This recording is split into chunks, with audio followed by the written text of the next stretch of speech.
Hey everyone, just a reminder to tell Joe's mom she looks like she lost weight because I accidentally parked on the grass again. Hey guys, mics are hot. Quiet on the set.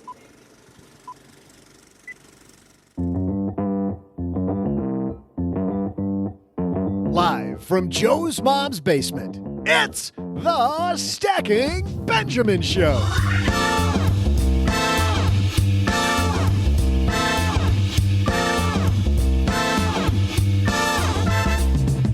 I'm Joe's mom's neighbor, Doug, and if you're looking to crush your 2021 financial goals, real estate is a great way to do it. Today's guest, Alan Corey, a millionaire by age 30, joins us to talk about lessons from his new book, House Fire: How to Be a Red-Hot Real Estate Millionaire. Wait, I'm not sure. Why are we lighting things on fire? Is this some sort of homeowner insurance ploy? Oh, I don't get it. So I'm excited to hear Joe unpack this one. Plus, what would you like to see in your 401k plan? Maybe the ability to buy crypto? One company asked you what you want, and you still might be surprised by the results during our headline segment. Later, we'll toss out the Haven Lifeline to Bill, who's got some questions about portfolio rebalancing. And I'll stay on point with some real estate-related trivia. And now, two guys who might finally learn that investing in your basement real estate isn't the end of the world. It's Joe and O-G.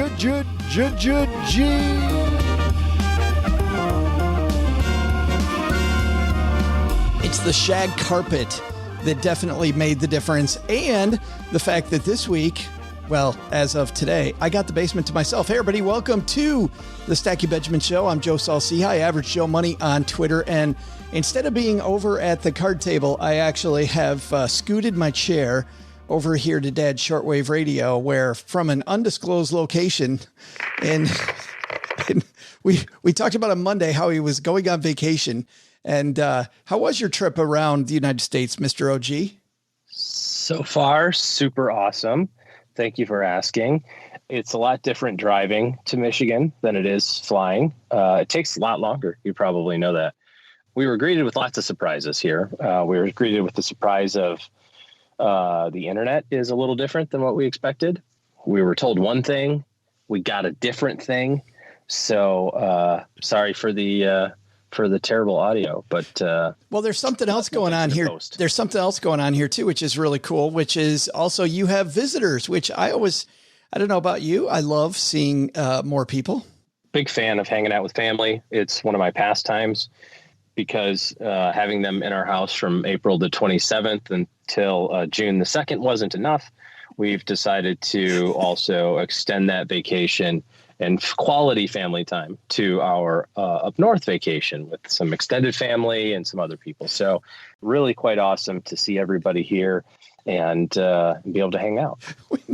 With Alan Corey on today talking about house fire, it sounds like you really wouldn't mind a house fire. Like that might be okay. It might be a little dark, but that might be okay. Of course, Alan Corey's going to talk about financial independence, but you may be thinking about the other side of that word.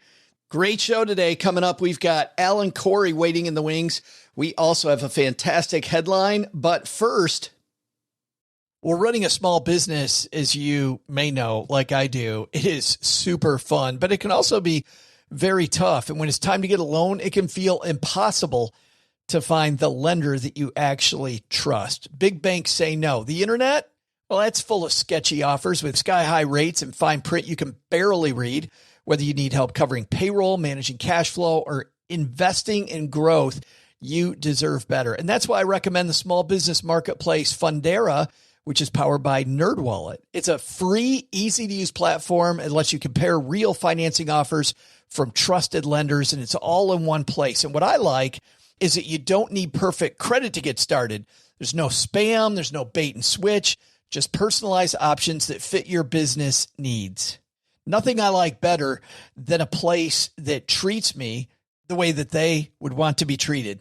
Using Fundera is a super way to quickly compare options and make your best funding move the way any great business owner would. Here's the best part, though. For a limited time, when you visit nerdwallet.com/SB and fill out the no obligation form. You're going to get VIP treatment and talk with a real person who knows all the ins and outs of small business lending.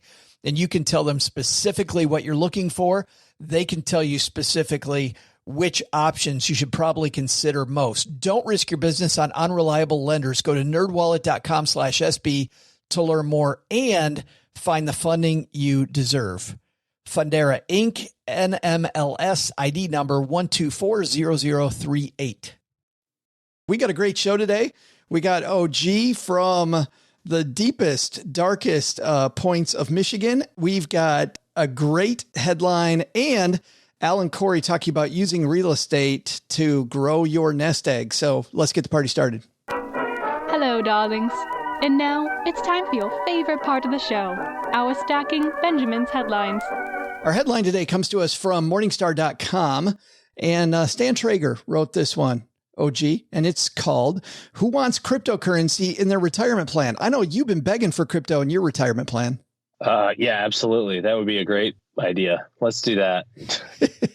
Stan writes, remember that when a guy back in Florida struck a deal to pay for 2 pizzas with Bitcoin back in 2010?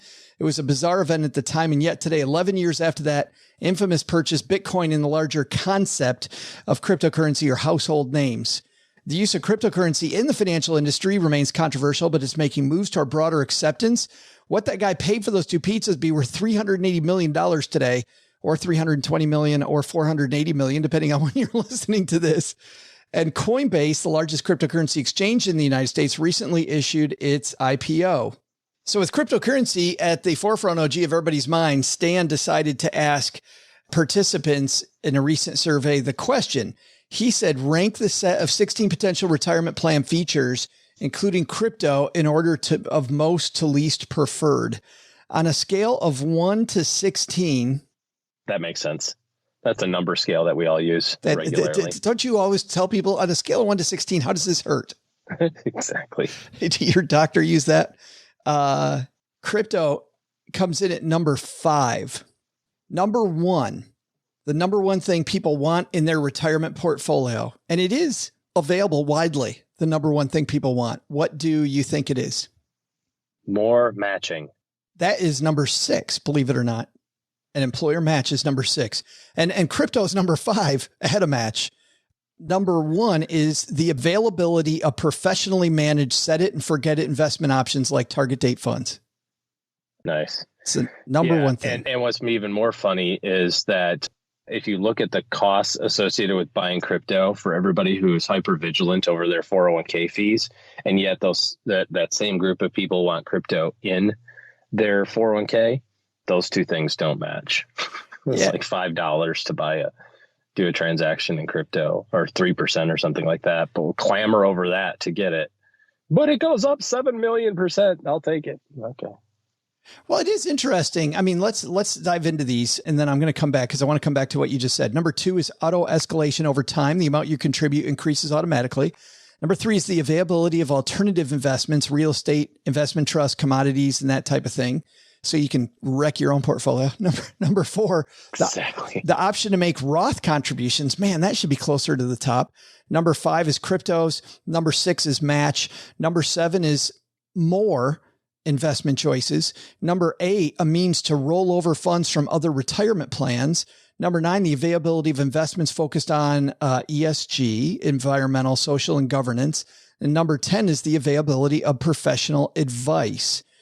When we look at number 1, though, OG, it looks like what people mostly want in their 401k is to keep it easy, is to make sure that the 401k is very easy to use. Well, looking at number 1 and number 2, right? Auto escalation. Right. I want the ability to make it easy to put money into and easily for my contributions to rise. Yeah. And you can do both of those things on your own. You don't actually need to have that done for you. You know, you can just set an alarm on your phone every 6 months to add 0.5% to your retirement plan. And by the way, you already have a built-in auto escalation plan anyway, if your company gives you any sort of reasonable pay raises from time to time, right? Because when you set it as a percentage until you get to the maximum, until you get to the 19.5, as you set it as a percentage, every time you get a pay raise, your percent goes up automatically. So So that's that. And then the first one about the kind of simple investment plan, you can make yourself a simple investment plan. Either, we don't like target date funds very much, but, use them or create your own with 3 or 4 investment selections within the plan. I like what you're saying here because I think you can even widen it from the 401k, can't you? To say, okay, there's this thing I want to do. How do I make sure I not only do this one time, but I make it easy, whether it's saving automatically outside my 401k or checking my insurances or whatever. It seems like you could do the same thing for your entire plan. Yeah. And the research has shown, obviously, the simpler that you make your financial plan, the more likely it is that you'll stick to it and that you'll achieve your goals. Well, wait a minute, though. But here's the deal. You say, obviously, it seems obvious when you say it, but you look at people's financial plans all the time. I look at sometimes people's financial plans. We seem to make it more complicated than it needs to be. Well, that's what I was going to say, is that you look at some of these other things on this list and you say, I want more, esoteric investment choices. It's like, you don't need those things to be financially successful. You don't need to have to invest in oil derricks in the Gulf of Mexico to be financially successful. You can do it without those things. ESG is a great emerging area now. And, you can have large company funds that are ESG funds, which is fine too. So that's probably on the horizon sooner than later. You can use the Roth option like we mentioned before, but you don't need all of the complicated stuff. You don't need to put Bitcoin in your 401k to be successful. It may make you more financially successful or not, just like investing in private equity funds in your 401k or other things like that may make, you may end up more financially successful or you may not, but you don't need to have it to be successful. More doesn't always equal better. Right.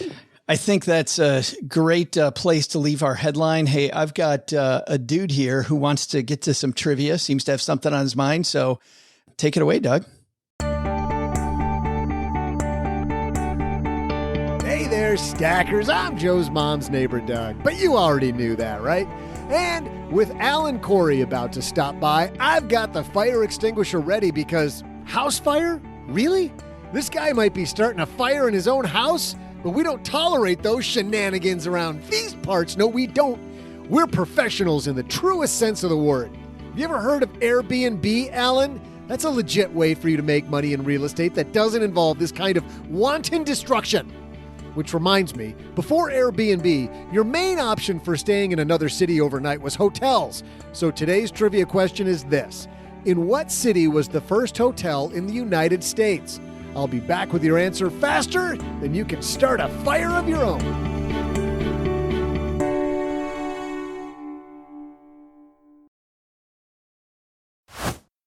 Well, there's nothing that relieves stress more when you have had a long day, you are completely fried, and you're thinking to yourself, maybe I'll just go out to dinner. But then you think about all those calories, all that money out of your wallet, and then you realize that you can eat healthy because you found Factor. Factor is ready in 2 minutes.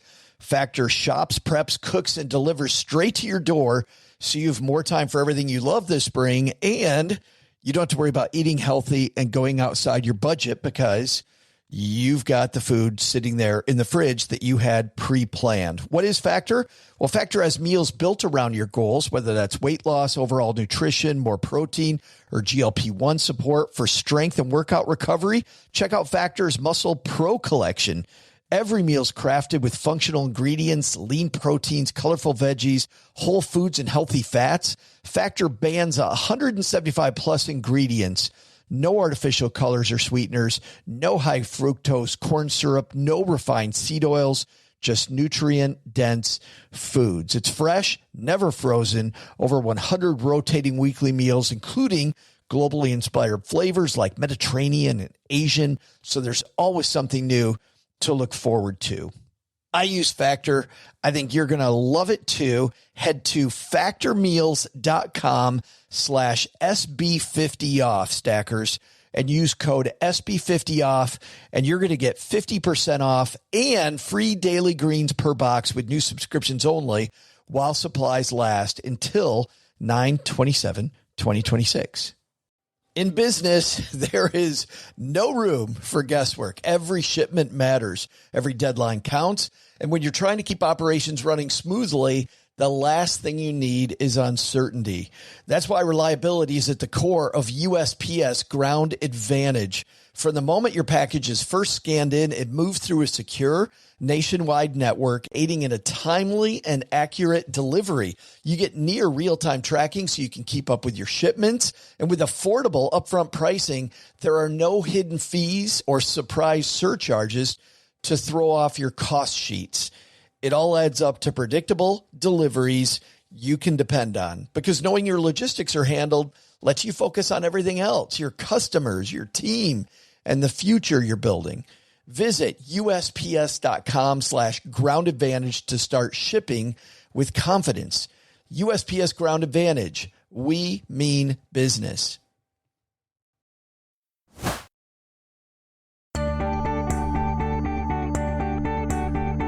Hey there, stackers. I'm Joe's mom's neighbor, Doug, and so far, so good. Alan must not have gotten loose because I am yet to put this fire extinguisher to use. But wouldn't it be pretty cool if I got to bust this puppy out? I mean, it's so awesome. These things are great. People have always said that I have the looks to be a firefighter. I mean, if you're all going to twist my arm, fine. I'll come out with a Doug firefighter calendar. I mean, I'm just a hop, skip, and a jump from that anyway. But make sure you pick it up with gloves because it is going to be hot, hot, hot. Ouch! So hot. You don't want to miss this fire, stackers. Hey, before I head off to think through my poses, anybody know where the gun show is? Let's get back to today's trivia. The question was, where was the first hotel in the United States?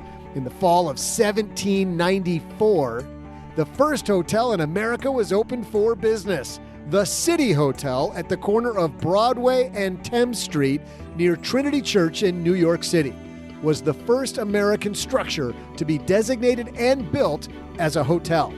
Bring on Alan Corey and maybe a little fire. I'm ready for that, dude. See ya.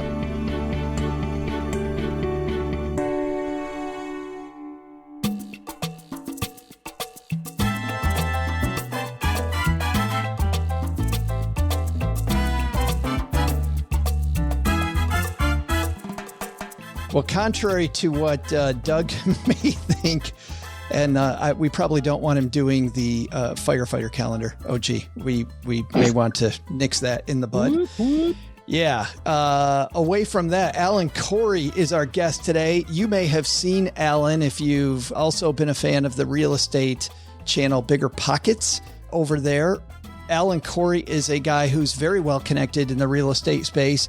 He's known for becoming a millionaire at age 30, but you know what else I like? I like the fact that he's known for his very approachable, anybody can do this attitude, and where sometimes you'll hear people tell you about how savvy they are and how much smarter than you they are. Alan, who I think is just a brilliant guy, always comes across like the guy that if Alan can do it, you know what? We can do it. And that, by the way, being able to do that is why I think Alan Corey is such a genius. Alan has a very large portfolio now of houses and apartment buildings. We'll ask him how many he currently has here in a moment. And let's talk to him about getting where you want to go with your money, getting financially independent and retiring early with your money. Say hello to Alan Corey. And it's funny because I've known of you forever. It's about time I finally got to know you, Alan.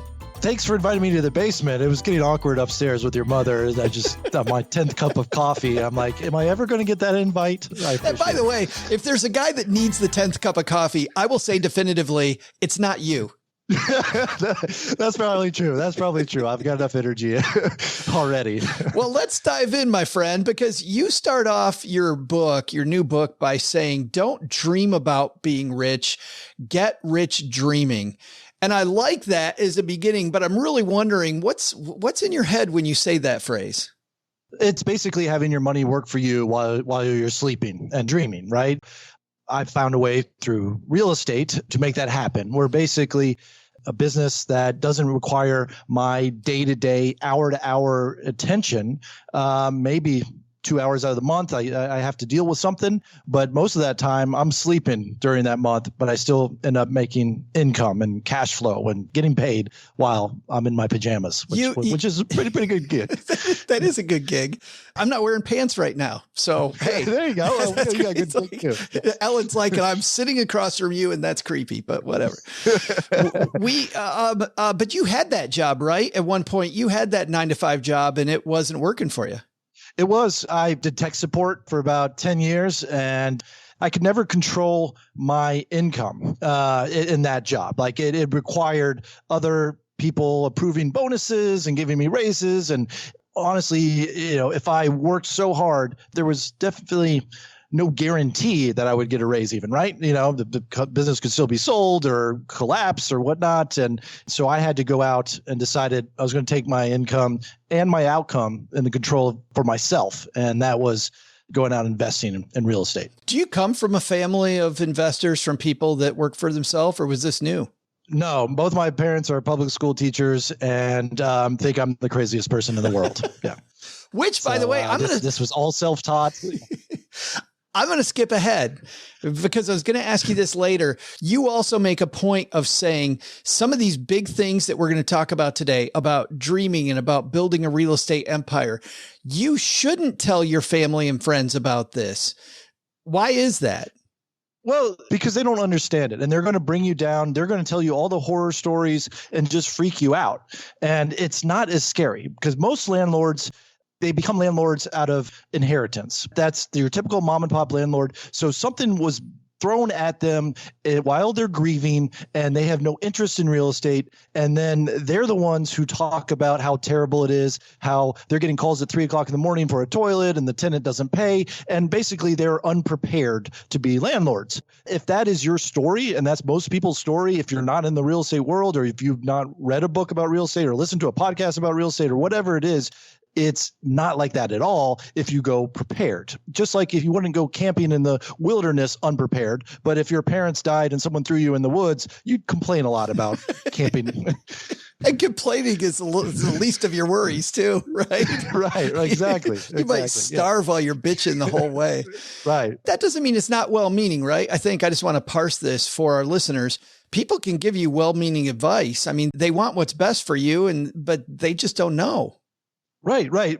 People are familiar with the buckets and the crab syndrome, where you put all 10 crabs in a bucket and they can actually get out, but someone always pulls the one down, like they climb on top of each other and keep each other from growing and escaping or whatever freedom that they want. I believe it is well-meaning. I always like to get my advice from people who have done it. So if you're getting your advice from people who have never done it, that's one thing. Or if you're getting advice from someone who's inherited a property, that's one thing. But also, I think bad stories make you a better real estate investor because you learn from experience. 3 times I've applied for graduate school because I'm like, I want to learn about real estate. And I do all the applications and the interviews and I get in and then I get hit with this tuition bill. It's like, oh, by the way, for 2 years, it's going to be $100,000. And I'm like, well, I'd rather spend $100,000 failing on buying a real estate property that I have no means doing, because I'm going to learn way more doing that than I will in a classroom. And all 3 times I spent that $100,000, I've doubled that money. So I'm like, well, I'm glad I work in experience rather than sort of the school book education, where a lot of people just get frozen on and they first timer freeze. They read all about it and they still can't make that move. But for me, I'd rather make that move and lose my money and call it tuition. I want to talk about your experience. By the way, you wrote a book. Your first book was $1 Million by 30. But for people who didn't read that, let's talk about your path. Tell me about when you first decided, Alan, that you wanted, I guess we'll put air quotes around the word more. When did you want more? Yeah, I moved to New York at the age of 21, right after college. I just was surrounded by wealth. I never had money. I didn't come from a family of money. I came from a family of penny pitchers. I was just like, how are people so wealthy here? Like you just see the fancy cars. Like I could barely afford a slice of pizza. And so I devoured every single book I could on personal finance and wealth creation and real estate investing and stocks and mutual funds. And I was like, what's going to work for me? And it just made sense that I connected quickly with real estate because I've lived in a house. I know what a house looks like. Okay, I can do this. But for stocks, I just felt like I wasn't in control. I couldn't go walk into a boardroom and say, hey, CEO, raise your prices and fire that guy. But I can do that when I own a property, right? I control everything. So I wanted to be in control. I just felt like just at my day job, I wasn't in control. And so I was like, I'm never going to get wealthy unless I can control my own destiny and my own finances.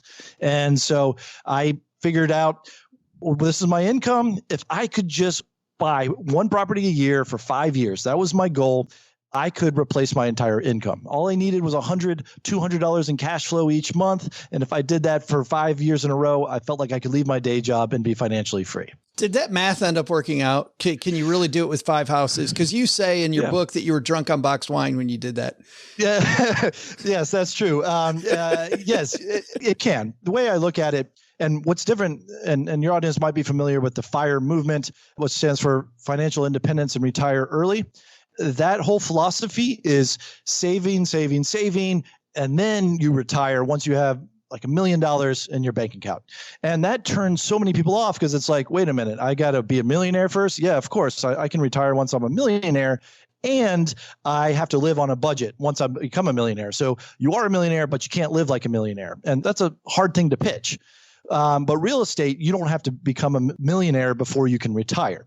And what I did is I just took every bill in my life. So let's start with $150 internet bill. I know I will never escape this $150 internet bill unless I want to go to the library and read stupid forwards from my aunt every time I check my email. But so $150, the FIRE principle is save 25 times that annual expense. So that is $45,000 a year. So if you save $45,000 a year and you withdraw 4% of that every single year, you'll have your $150 internet bill paid every month. Real estate says, well, that's crazy. Why don't you take $20,000? That's half, $22,500. Let's call it that. You take half of that amount, you can go buy a house for $100,000. That's a 20% down payment, $2,500 for closing costs. That's going to cash flow you $150 a month. That $150 pays for my internet bill. I didn't have to become a millionaire. I didn't have to save $45,000. I only had to save half that amount. That's the beauty of house fire. I burned every bill with house fire. So I just went through every bill in my life, found a rental property to cover that bill. And once you do about 5 of those, that's going to cover your utility bills and your transportation bills, a portion of your food bill.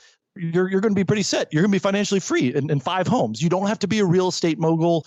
You might become one. And so that warning to everyone, you might become ridiculously rich. But I fell in love with it. And I was like, oh, I'll just keep doing this every year. And now I'm buying 5 a month instead of 1 a year. I wanted to ask you that next. How many houses do you own now, or how many different doors do you own now?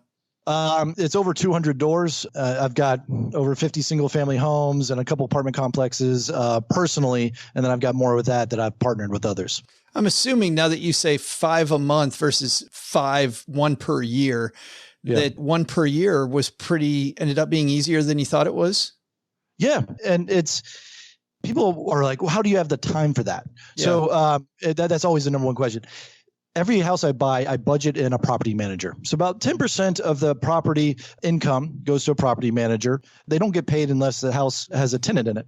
And so they're incentivized to have it filled. And also they get 10% of the rent. So they're incentivized to get it rented as high as possible.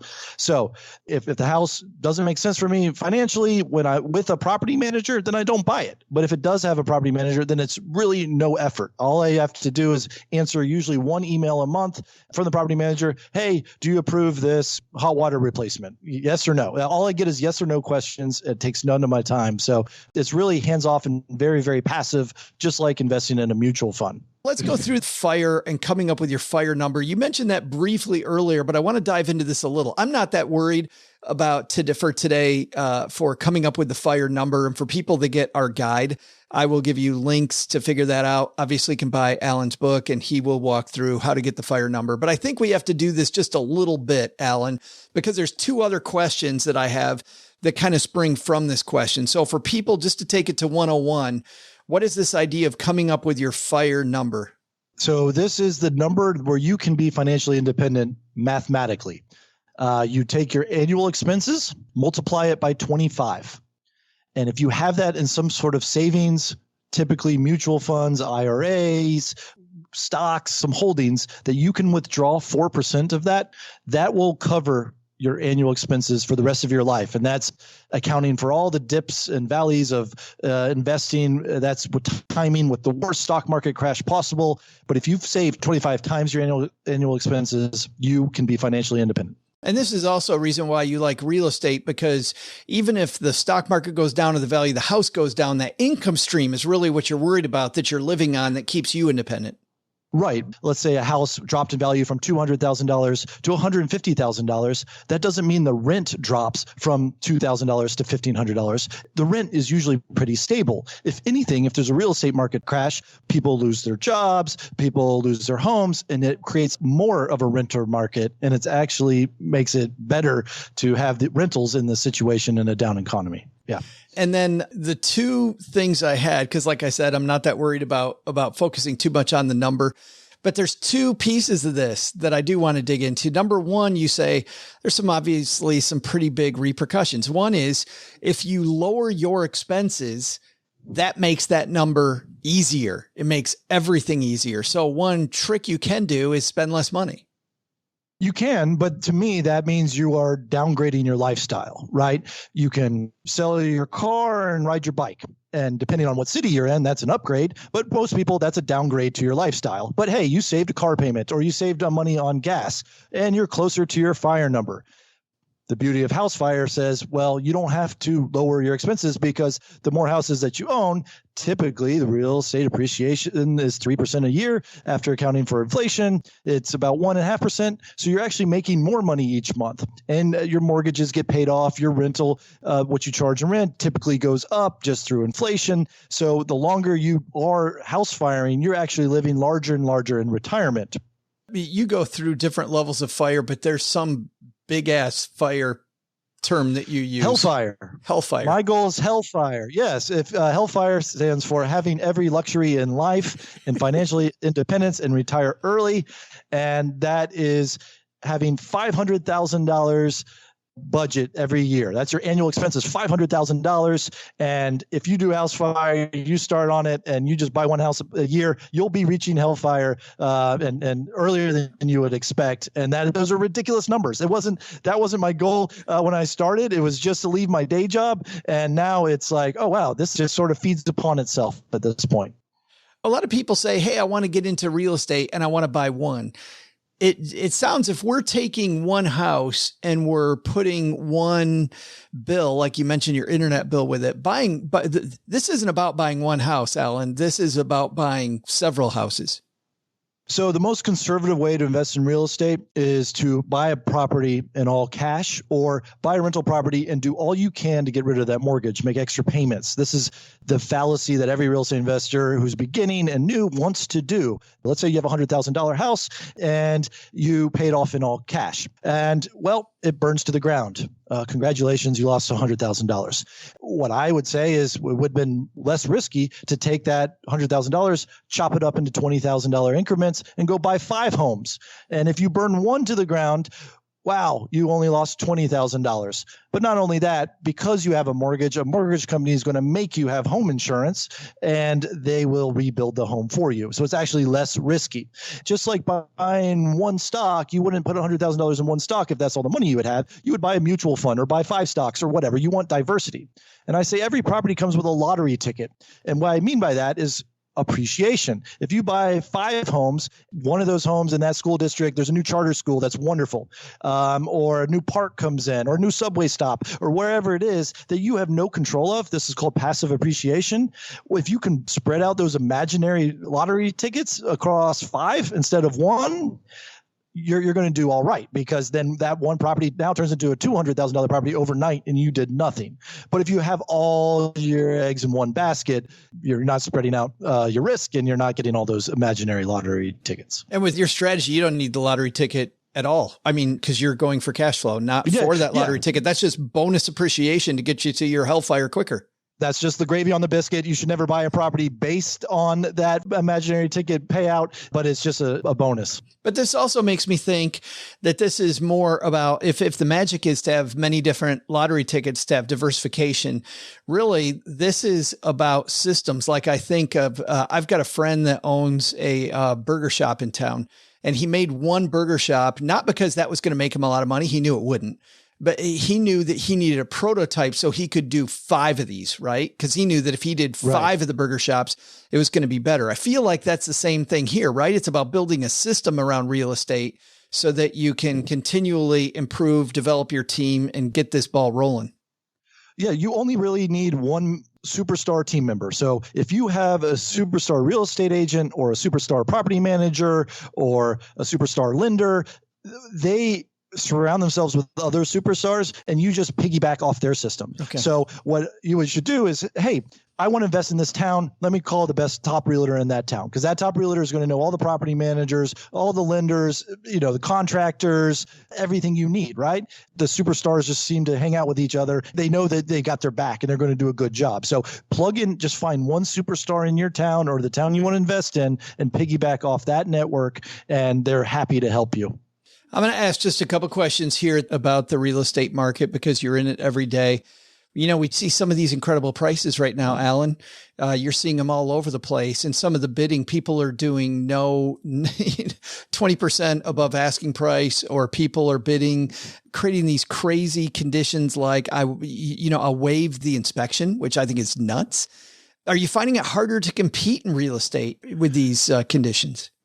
Well, a lot of the headlines you see are for primary residence buying and not real estate investing. So a lot of those big stories are people willing to pay extra because they want that commute to work, or they'll pay extra because they want that school district, or they want to be close to family. That's not how a real estate investor would evaluate a property. The real estate investor is, hey, I don't care if the home's sexy. Is it sexy on a spreadsheet? So you don't see that crazy fervor as much in real estate investing properties, the duplexes, the triplexes, the quadruplexes, because all it comes down to are the numbers. What does it rent for, or what can I get those rents to?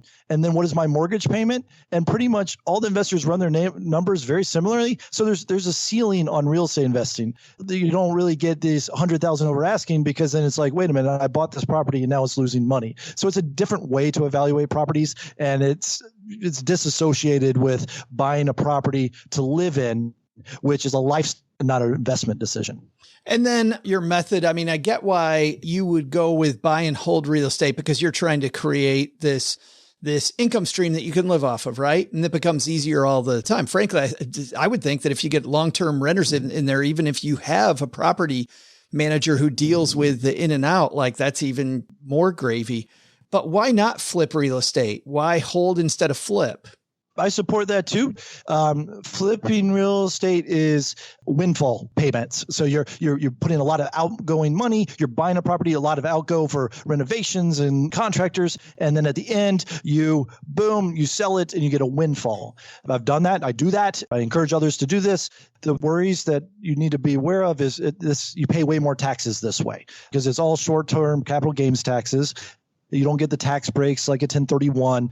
And also, if you're trying to do this while you have your day job, you're going up against people who do this as their full-time job. So a lot of times you're at a disadvantage going in. If you don't already have your teams, you don't have the construction crew, the architects, whatever you need up front, it's going to be difficult. So maybe your first 2 or 3 flips are going to lose money or break even until you do get those systems in place. So it's not a weekend warrior thing like HGTV teaches a lot of people. People do this as their full-time job, and that's who you're up against. And they're the ones who are going to get the deals faster. They can pay in all cash. They can move quick. They can get it back on the market in 3 months. And that's difficult to do if you're working 40 hours a week. Yeah, I felt that too, that really you need flipping to be your full-time job if you're going to go about it that way.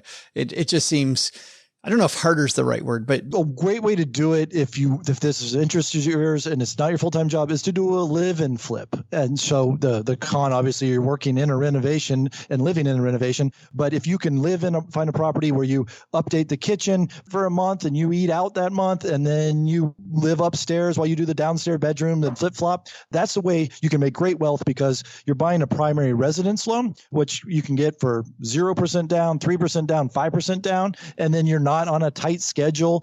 You can work at your own pace. And then when you sell that property, as long as you've lived in it for 2 years, it's completely tax-free for the first $250,000 profit if you're single or $500,000 profit if you're married. So if you made $250,000 or $500,000 over those first 2 years, then you should just do this every single 2 years. You know what you're doing. I have friends, they have 2 kids. So it's a family of 4, Alan, doing this here in town.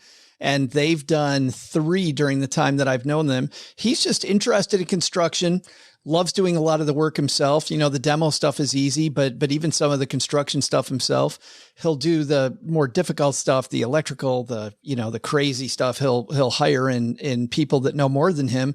But for him, it's just a weekend thing. And his wife, Stephanie, is fantastic at decorating and at landscaping. So for 2 years, and they've done this 3 times, and it's just for them, it's this great side income, right? It's not what you're talking about of building fire. It's just building extra money. And in that way, it's building money. Yeah. Yeah. Yeah, they're renovating their primary residence, so they're adding value to it. The hardest part about that model is finding a spouse that supports this of moving every 2 years. That's right. Yeah. They are clearly married to the right person, both of them. Like they have. I don't think Cheryl and I could do that crap. There's no way could do that. I've tried to convince my wife to move every 2 years, and we move about every 7 years. So it takes me 7 years of breaking down. Like, hey, let's go buy this other property. So yeah. He's got this long-term game plan going. Yeah. That's good. My last question is the opposite side of what we talked about. We've talked about all these things that people worry about, Alan, but they shouldn't. And you focus a lot on that in the book. But what are some things that people don't worry about, but they really should? What's the converse of this discussion? I mean, I think people, I struggle to answer this because I don't see the worry in anything. I mean, I don't. I think people worry about, hey, is this a house I want to live in? And so they buy into a house and then they fix it up and they're like, I want granite countertops. And I want this to be pretty. When I tell my friends, hey, I own a rental house, here's the address, go drive by it. I want it to be the showpiece with a manicured lawn.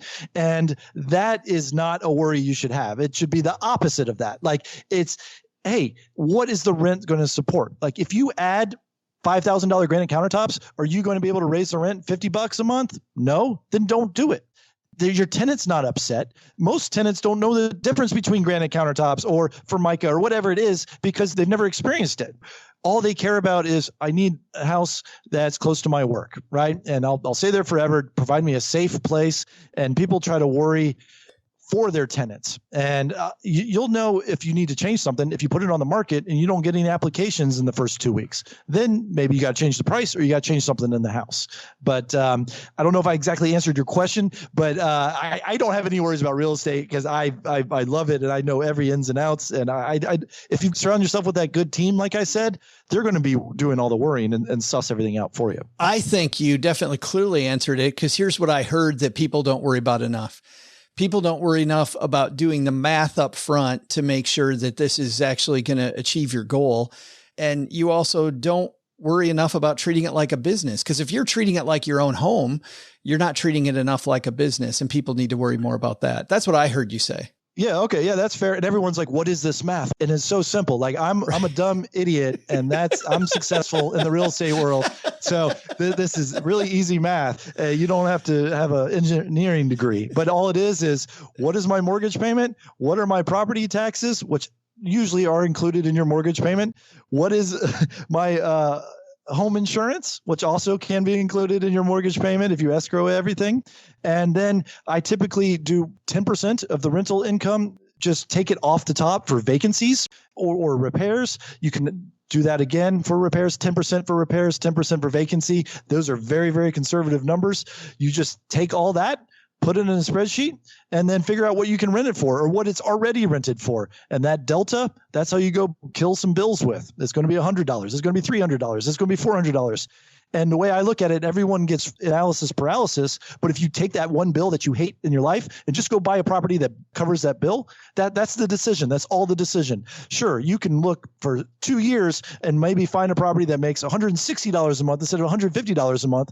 But then you just spent 2 years wasting your time when you could have been killing those bills or burning up those bills with house fire. Boy, that sounds like very intelligent math to me. And it's funny how people hear the word math and they think, it's got to be tough. Math actually can be pretty damn fun.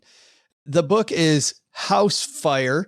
And I want to go to the back of the book. Well, first of all, there's a lot of people already. The book just came out and there's a lot of people already that are getting some huge benefits from it. It's rated 4.9 out of 5 on Amazon. I noticed today when I was getting ready for it. So ain't too shabby there, Mr. Corey, with the reviews. Reviews are looking good. But on the back, you've got a couple people that talk about your book on the back cover. Barbara Corcoran from Shark Tank. Do you know Barbara personally?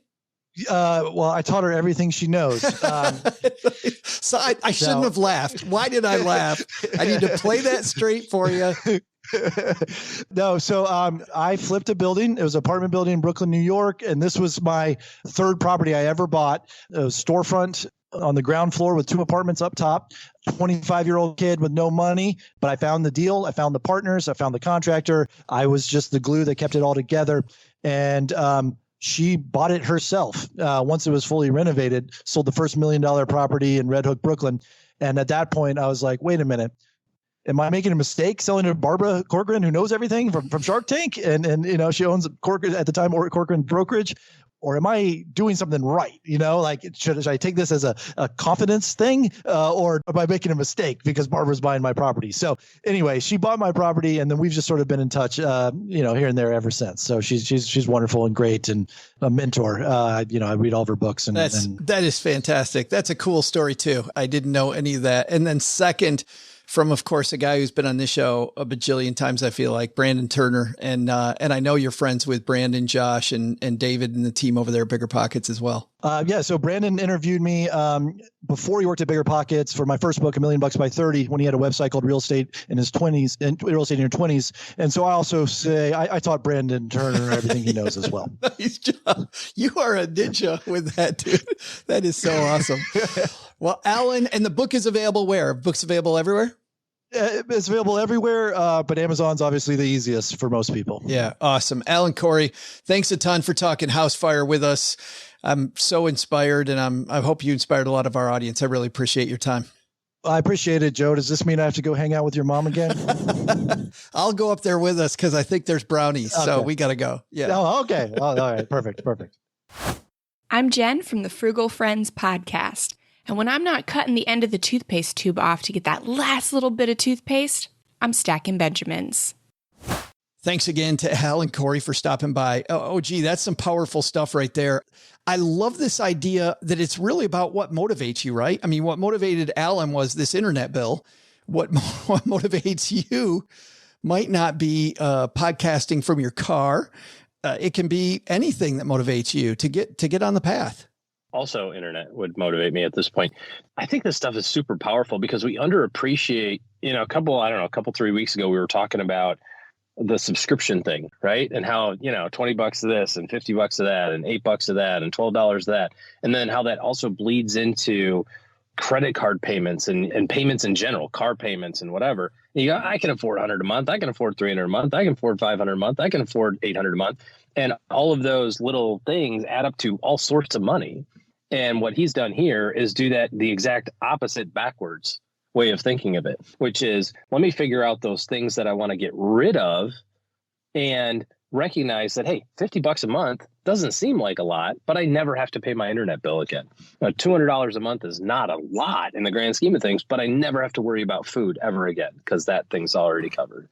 And if we want to take the approach of, I can afford $50 a month, or I can have all these subscriptions, why not spin it on its head and do the exact same thing, but backwards and say, well, if $50 is nothing to spend, then it's also worth earning, and think of it from that approach, which I think is super fantastic.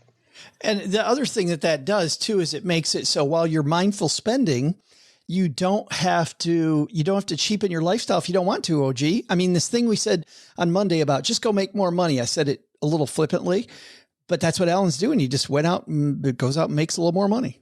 Yeah. There's, this way, there's other entrepreneurial ventures. There's other side hustle type things. There's the very uncomfortable asking your boss for a pay raise type of idea. There's all sorts of ways to move some top line stuff to the bottom line. And what's interesting about thinking about your cash flow from a fixed perspective is that if you do make extra money, all of that goes to the bottom line. Think about it like a business. Let's say that you have a business that generates $100,000 a year of revenue and you have $80,000 of expenses. So you have $20,000 of profit, right? So 20% profit margin. If this year your business goes out and makes $10,000 more dollars in terms of sales with no extra costs, it's still $80,000. You go, well, I made $10,000. Yes, you made $10,000 more dollars. So now you have 30 instead of 20, right? But you made 50% more profit, because all of that money from the top line goes right to the profit line. To the bottom line, yeah. There's no expense associated with it along the way. So you don't have to, you can lower your lifestyle. You can spend less money, and that will affect your profit margin also. Or if you make small changes on the top end, then that goes immediately to the bottom line. And from a percentage standpoint, it's quite profound in a hurry. So I'm a big fan of taking little things, big projects, and turning them into like little sort of goals. My wife knows this about us around like home remodel stuff and, things that we have kind of on our want list. I look at it and say, okay, we want to do this painting project in the house. It costs X dollars. Here's how we're going to kind of put the money together over a period of time. And we're going to do it in $50 and $100 increments. And it seems really inconsequential in $50 and $100 increments. But here's this guy proving that when you do it that way, you turn into a pretty successful business. So I like it. Yeah. Powerful. And at the same time, not optimized, but who cares? I mean, it's just keep going forward. Don't spend so much time optimizing, spend more time moving. Hey, let's throw out the Haven Lifeline, OG, and tackle some of life's most important questions. Our friends at Haven Life Insurance Agency, they put what you value first. Square footage and gigabit speed. I thought it was your loved ones and your time, because right now it seems to me you're loving your loved ones. I am always happy to spend time with family. And that's why, OG, they've made buying quality term life insurance actually simple for after the accident. No, that's horrible. Head to stackingbenjamins.com/Haven Life now to get a free quote. Their application is simple. It's online. You get an instant coverage decision. Prices are affordable, and all their policies issued by one of the granddaddies, Mass Mutual, over 140 years old. And today we're going to throw out the lifeline to our new friend, Bill. Say hi, Bill. Hey guys, this is Bill in New York. First, I'm one of the few that have actually learned something, so go figure. And thank you all for that. Anyway, this is a nerd question on rebalancing. My plan is to have 40% bonds and cash, 40% U.S. stocks, 10% international, 10% real estate, all in ETFs. Sorry, Len, no gold. If it gets that bad, I plan to rip the gold from my teeth. And anyway, I have a few barrels of oil I picked up when oil was negative in my basement. So I'm good to go. I plan to rebalance twice a year. My first question is, should I skip a rebalancing if the percentages are close, in air quotes? For example, my international stocks are 10.9 versus 10, and my real estate is 11.2 versus the goal of 10. Trading cost is not a factor, so what should I do? And the other question is there an account that should take priority? I have funds in non-taxable, tax-deferred, and taxable accounts. My thinking is, don't do it in taxable accounts because I need to pay capital gains. If I have a loss, then take it from the taxable account. Again, thank you for your show and help me find my inner nerd. Oh, and I know I'm getting a code, but I'm an extra large tall man. Just saying. Thank you, Bill. Great call. Fantastic take. And glad to hear your voice. Let's dive in, OG. This idea of rebalancing, I love this question. When do you need to rebalance and when should you let it go? Notwithstanding the 40% that's in bonds, I'll let that slide across the plate. Boo. But hey, if he doesn't need, let's back off that for a second. If he doesn't need any type of a high return and he's very worried about risk. He's not worried about the market. He's worried about him. What's wrong with that? It doesn't solve the problem.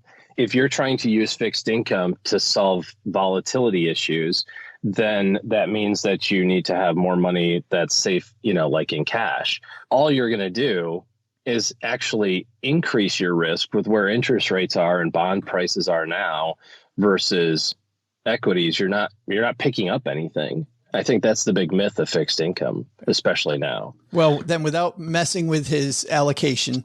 But I'm not going to mess with it. Right. 60-40, you can have 60-40. This is the impact of rebalancing on a set frequency, which is, again, back to what we talked about in the headline segment, super easy to do and super simple to set your watch by, right? I'm going to rebalance once a year or twice a year, whatever. By the way, no statistical evidence of rebalancing more frequently than once a year produces better results.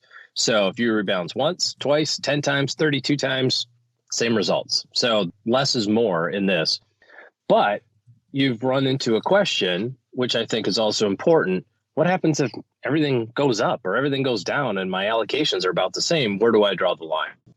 And I think that you have to have some parameters around that. We use 20%, not that it's right or wrong, but it helps with trading costs when those were an issue. And also, like you mentioned, taxes.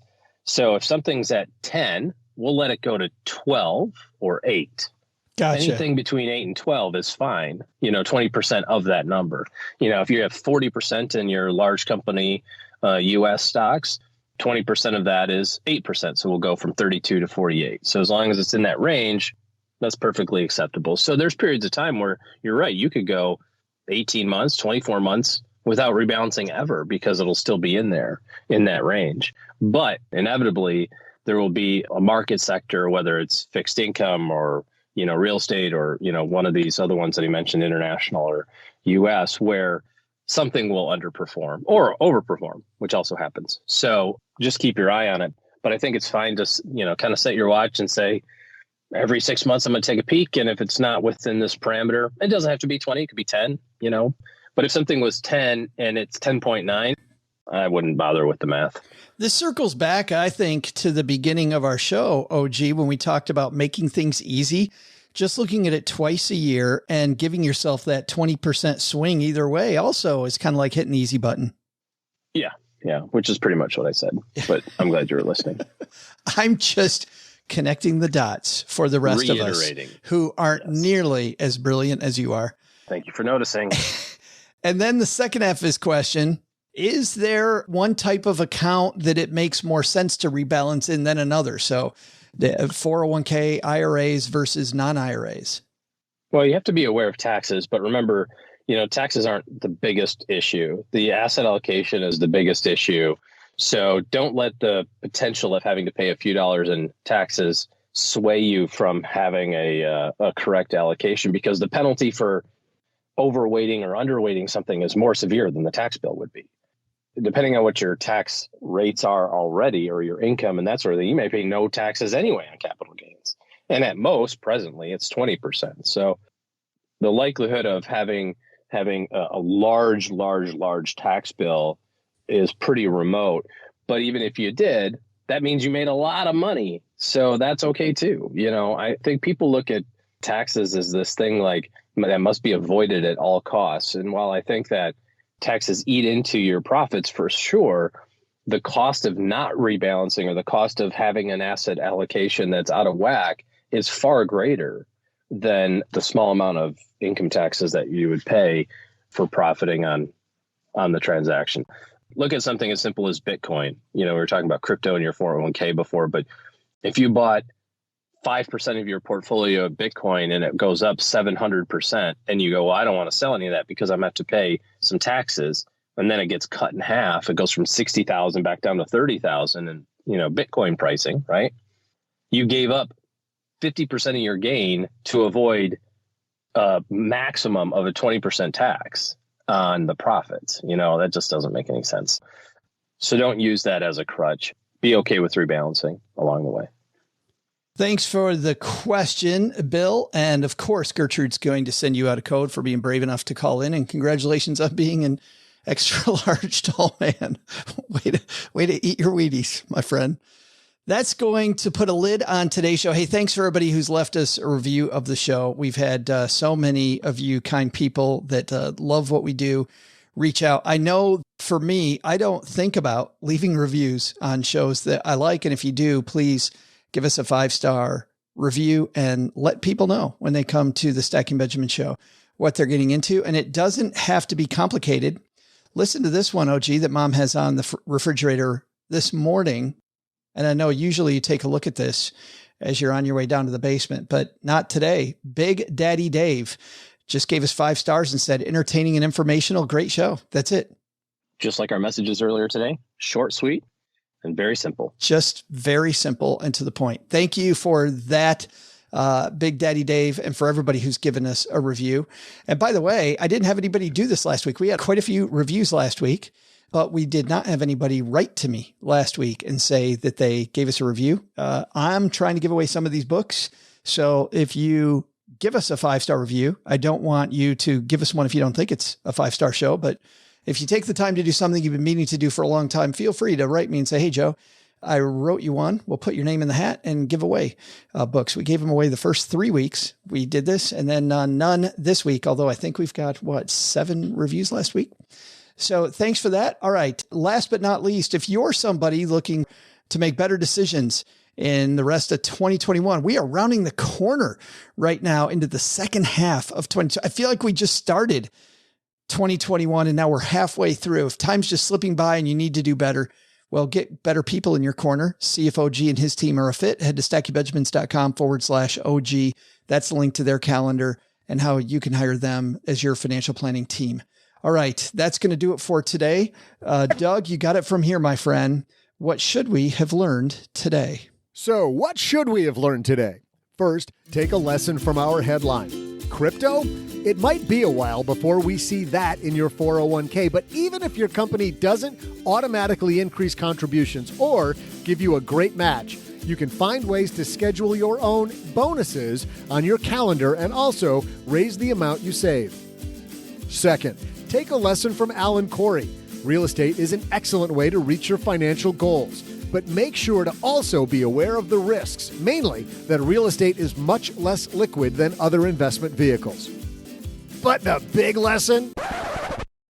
All right, I got it, people. Corey isn't actually lighting things on fire. He says FIRE is financial independence, retire early. But after that interview, I think it should stand for find investable real estate. Who's with me? Oh man, I totally nailed it again, didn't I, Joe? Hashtag crushing it. To learn more about our guests and for more resources, you can head to our show notes page at stackingbenjamins.com. If you'd like to get your start in real estate, you might want to check out Alan Corey's book, House Fire, Financial Independence, Retire Early, How to Be a Red-Hot Real Estate Millionaire with a Wealth of Time and Money to Burn, wherever fine books are sold. This show is the property of SB Podcasts, LLC, copyright 2021, and is created by Joe Saul-Sehy. Our producer is Karen Rapine. The show is written by Taylor Stevens with help from Joe and Doc G from the Earn and Invest podcast. After you listen, check out our show notes page written by our website manager and blog editor, Brooke Miller. Brooke and Joe also collaborate on a guide to the show and with lots of extras we couldn't include on today's podcast. Heck, they'll also throw in some life money lessons from Joe, and it's all free. It's called The Stacker, and you'll find it at stackingbenjamins.com/stacker. Once we get all of this goodness bottled up, it goes over to our engineer, the amazing Steve Stewart, who helps the rest of our team sound nearly as good as I do right now. Want to talk about the show later? Mom's friend Gertrude is the room mother in our Facebook group, The Basement. She also is our social media coordinator, so say hello when you see us posting online. Here's a weird fact. She and Tina Eichenberg are never in the same room at the same time. For a URL that'll take you right to our Facebook group, by the way, type stackingbenjamins.com/basement. I'm Joe's mom's neighbor, Doug, saying, and let's all say it together now. 3, 2, 1, see ya!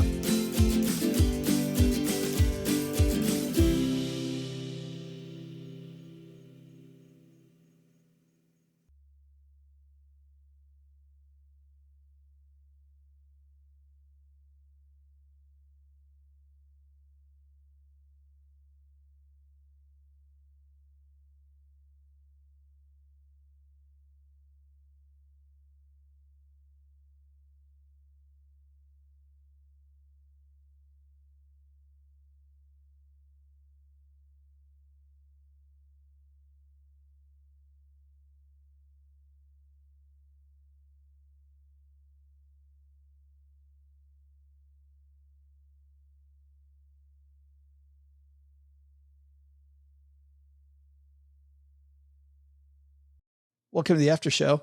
This is the part of the show that doesn't exist. OG, knowing that you were getting on the road after Monday's recording and not knowing what was coming next, I thought of you as, well, let's listen in to what I was thinking was life in the OG car.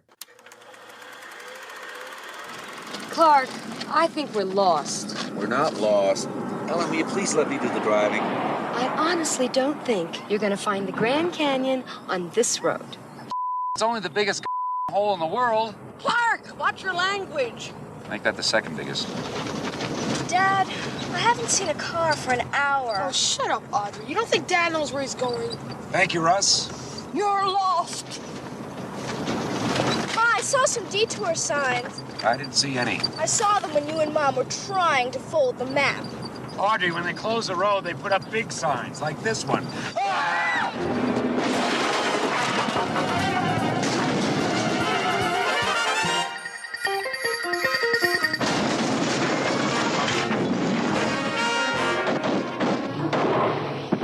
I can't help but think that's what life is like, riding with the OG family across country. My favorite part about that scene is the very end where he has one beer and he gives his kid a sip and his kid crushes the entire thing. Like the next part of that scene right there. He's like, "You want a sip?" And he like just chugs the whole thing, and his dad doesn't have anything. But I like how Audrey and Rusty in every one of those movies was played by different kids. Yeah.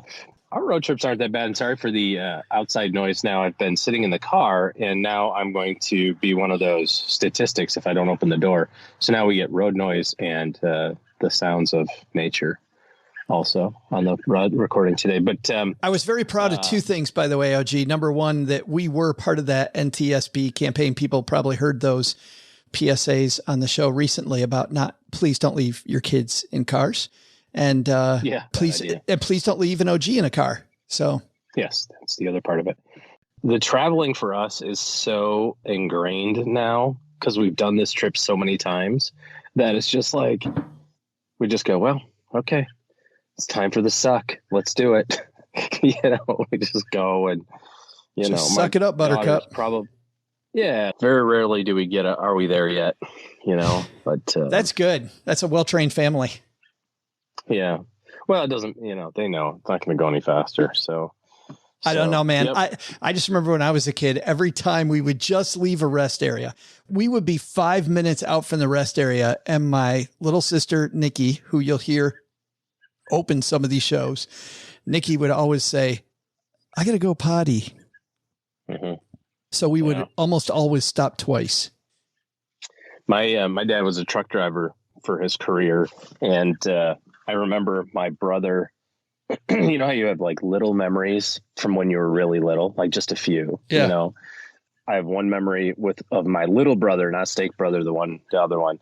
And, we had done that. My dad was a truck driver. So he didn't stop very often, but when you did, you stopped for an extended period of time. And we had just stopped and my brother goes, "I have to go potty." And my dad's like, "I don't know what to tell you about that because we just stopped and we are going."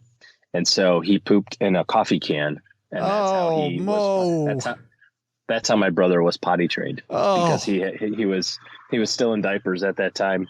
And so he potty trained himself into going number 2 in a emptied out coffee can. That says a lot about the psychology of your family, which is a lot like this family right here. When I was your age, my dad shared a beer with me and I thought it was about the best thing in the world.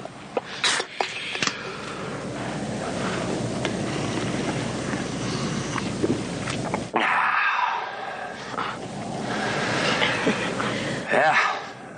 When I was a boy, just about every summer we'd take a vacation. And in 18 years, we never had fun.